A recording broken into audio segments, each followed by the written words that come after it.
ফাকল, যে ব্যক্তি বাজারে প্রবেশের সময় বলে লা ইলাহা ইল্লাল্লাহু ওয়াহদাহু লা শারীকা লাহু লাহুল মুলকু ওয়া লাহুল হামদু ইউহয়ি ওয়া ইউমীতু ওয়া হুয়া হাইয়্যুল লা ইয়ামুতু বিয়াদিহিল খায়র ওয়া হুয়া আলা কুল্লি শাইইন কাদির। রাসূল সাল্লাল্লাহু আলাইহি সাল্লাম বলছেন, যে ব্যক্তি বাজারে প্রবেশের সময় এই দোয়াটা বলবে তার জন্য 4টা ফজিলত রয়েছে। 1, কাতাবাল্লাহু লাহু আলফা আলফি হাসানা, আল্লাহ তাআলা তার আমলনামায় 10 লক্ষ নেকি দিবেন। সুবহানাল্লাহ। 2, ওয়া মাহা আনহু আলফা আলফি সাইয়্যা, আল্লাহ তাআলা তার আমলনামা থেকে 10 লক্ষ গুনাহ ক্ষমা করে দিবেন। ওয়া রাফা লাহু আলফা আলফি দারাজা, আল্লাহ তাআলা তার জন্য 10 লক্ষ গুণ মর্যাদা বৃদ্ধি করে দিবেন। আমার যেটা বলার উদ্দেশ্য, রাসূল সাল্লাল্লাহু আলাইহি সাল্লাম বলছেন ওয়া বানালাহু বাইতান ফিল জান্নাহ, আল্লাহ তাআলা তার জন্য জান্নাতে একটি ঘর নির্মাণ করবেন। সুবহানাল্লাহ। মিশকাতুল মাসাবি হাদিস একাডেমি প্রকাশনীর 2431 নম্বর হাদিস। নিঃসন্দেহে বাজার নিকৃষ্ট জায়গা, বাজার নিকৃষ্ট জায়গায় কথা আমি বলিনি, এ কথা মুহাম্মদ সাল্লাল্লাহু আলাইহি সাল্লাম বলেন। আবু হুরায়রা রাদিয়াল্লাহু তাআলা আনহু বলেন, রাসূল সাল্লাল্লাহু আলাইহি সাল্লাম বলছেন, আহাব্বুল বিলাদি ইলাল্লাহি মাসাজিদুহা ওয়া আবগাদুল বিলাদি ইলাল্লাহি আসওয়াকুহা, দুনিয়ার মধ্যে সবচাইতে আল্লাহ তাআলার নিকটে উত্তম জায়গা হলো মসজিদ, আর সবচাইতে নিকৃষ্ট জায়গা হলো বাজার। সহিহ মুসলিম হাদিস একাডেমি প্রকাশনীর 1414 নম্বর হাদিস। নিঃসন্দেহে বাজার নিকৃষ্ট জায়গা, দুনিয়ার মধ্যে সর্বোত্তম জায়গা হলো মসজিদ। সেই মসজিদে প্রবেশের দোয়া আছে না নাই? দোয়াটা মুখস্থ আছে, বলেন দেখি। আল্লাহুম্মা আফতাহলি আবওয়াবা রাহমাতিক, দুনিয়ার মধ্যে সর্বোত্তম জায়গা হলো মসজিদ। এই মসজিদে ঢোকারও দোয়া রয়েছে, তবে মসজিদে ঢোকার সময় এই দোয়া বললে কত নেকি হবে এ ব্যাপারে আল্লাহ রাসূল সাল্লাল্লাহু আলাইহি সাল্লাম কিছু বলেননি। অথচ বাজার নিকৃষ্ট জায়গা হওয়া সত্ত্বেও কেউ যদি রাসূলের পদ্ধতি অনুযায়ী বাজারে প্রবেশের সময় এই দোয়াটা বলতে পারে, লা ইলাহা ইল্লাল্লাহু ওয়াহদাহু লা শারীকা লাহু লাহুল মুলকু ওয়া লাহুল হামদু ইউহয়ি ওয়া ইউমীতু ওয়া হুয়া হাইয়্যুল লা ইয়ামুতু বিয়াদিহিল খায়র ওয়া হুয়া আলা কুল্লি শাইইন কাদির।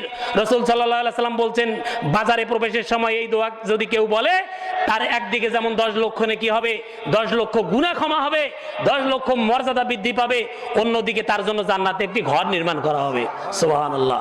এজন্য আমরা কম বেশি প্রতিদিন বাজারে যাই, কেউ বা আবার 2-3 বারও বাজারে যাই। আমরা যখন বাজারে ঢুকবো, বাজারে প্রবেশের সময় এই দোয়াটা বলার চেষ্টা করব। এরপরে যে আমলটির কথা বলতে চাচ্ছি সেটা হলো কাতারের মধ্যে ফাঁক বন্ধ করা। কাতারের মধ্যে ফাঁক বন্ধ করা জান্নাতে ঘর পাওয়ার মতো আমল।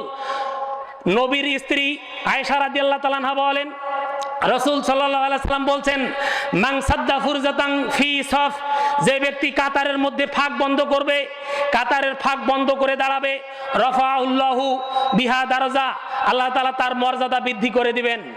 শুধু তাই নয়, রাসূল সাল্লাল্লাহু আলাইহি সাল্লাম বলছেন, ওয়া বানালাহু বাইতান ফিল জান্নাহ, আল্লাহ তাআলা তার জন্য জান্নাতে একটি ঘর নির্মাণ করবেন। সুবহানাল্লাহ। সিলসিলাতুস সহিহার 1892 নম্বর হাদিস।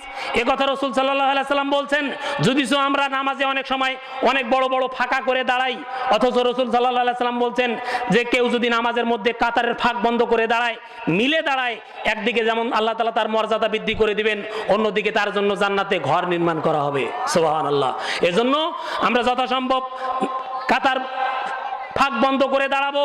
নামাজ কবুল হবে কিনা জানি না, নামাজ কবুল হবে কিনা জানি না, সেটা আল্লাহ জানে। তবে রাসূলের কথা অনুযায়ী আমরা যদি কাতারের ফাঁক বন্ধ করে কাতারে দাঁড়াতে পারি, তাহলে একদিকে যেমন আমাদের মর্যাদা বৃদ্ধি পাবে, অন্যদিকে আমাদের জন্য জান্নাতে ঘর নির্মাণ করা হবে। এজন্য আমল সহজ, যথাসম্ভব আমরা কাতারের ফাঁক বন্ধ করে দাঁড়াবো, আর যথাসম্ভব আমরা প্রথম কাতারে দাঁড়ার চেষ্টা করব, নামাজের প্রথম কাতারে দাঁড়ার চেষ্টা করব। কেন?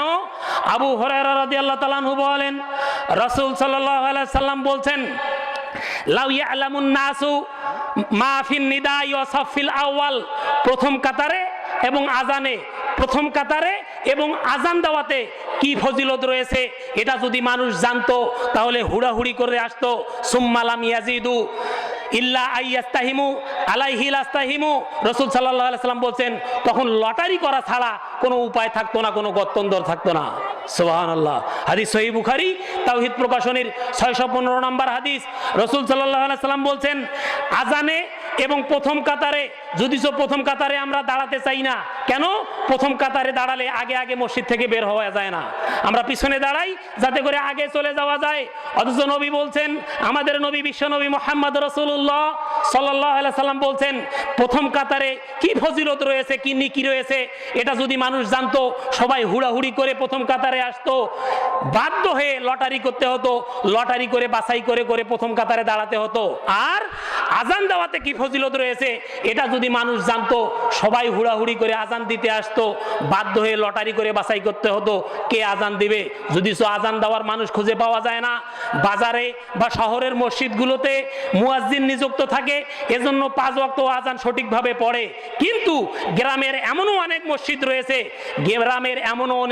রয়েছে, অনেক ওয়াক্ত পার হয়ে যায় আজান পড়ে না। কথা মনে হয় ভুল বললাম?